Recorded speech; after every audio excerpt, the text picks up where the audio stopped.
Ladies and gentlemen, welcome to episode 2 of Who Did It Better. So the story behind this concept is we take an original track, we take 2 remixes of that track, and it's up to you to decide who did it better. First off, thank you for all your feedback on the first episode of Who Did It Better, which focused on Push Universal Nation.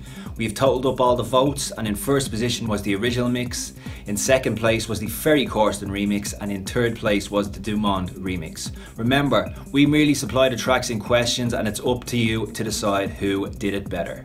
In episode 2, we're going to focus on Binary Finary 1998. Binary Finary are a British trance act originally comprising Matt Laws, Ricky Grant and Stuart Madison, and they were later joined by Sasha Fatov, who now acts as a DJ and live performer under the Binary Finary guys. They are best known for the dance hit single 1998, which charted in many countries. The song was remixed numerous times under the title of the year the remix was produced, 1999 and 2000, etc., many of which were popular. In the UK, 1998 reached the peak position of number 24 in the UK singles chart, whereas 1999 reached number 11. Binary Finary 1998 must be one of the most remixed tracks of all time. At this stage, there must be nearly 1,998 remixes of this track, but we can only pick 2 to go alongside the original, so here they are. Option 1 is the original mix, option 2 is the Paul van Dyk remix, and option 3 is the Matt Darey remix. 2 remixes that didn't make it into this episode include the Dumont remix and a remix from Ferry Corsten under his Goriella guise. The only reason that they didn't make it into this episode is because they both featured in the first episode of Who Did It Better. If you don't agree with us, let us know in the comments below. The original mix of 1998 was released on the legendary Positiva Records, and at 150 BPM it certainly powers along at a relentless rate. This is an absolute roller coaster of a track. The energy levels remain incredibly high throughout the track, and whilst it doesn't have that polished and ahead of its time production sound that the remixes from Matt Darey and Paul van Dyk both have, it still has that wonderfully simplistic 90s drive. The original contains so many brilliant ideas in terms of melodies and acids. This in turn laid such a strong foundation for others to base their remix upon.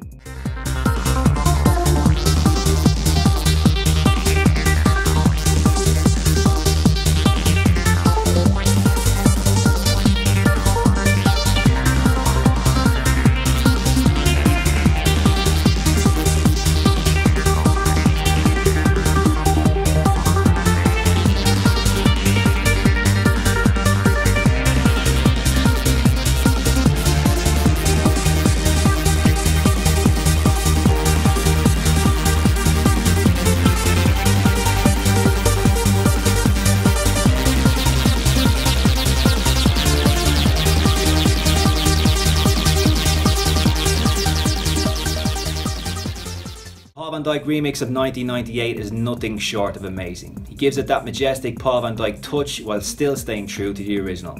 He makes it his own while still being respectful. He gives the track an extra dimension, and for me, this remix symbolises peak Paul van Dyk, at a time when he was by far and away the best trance DJ on the planet. The pounding kick drum and sub bass provide the perfect backdrop for the instantly recognisable melody to take centre stage. This is a bona fide Ibiza anthem, and is a track that has upended Cream at Amnesia for the last 20 years.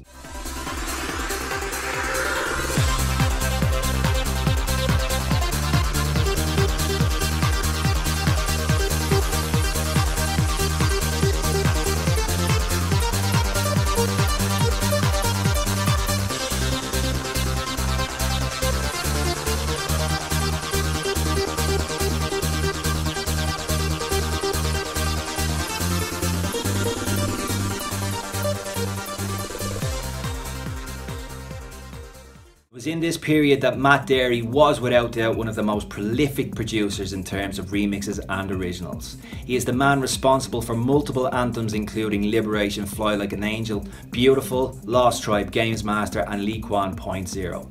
This remix accentuates that mind-blowing Matt Darey production sound of the late 90s, with the roof-raising synth lines and bubbling bass lines transporting the listener to euphoric heaven.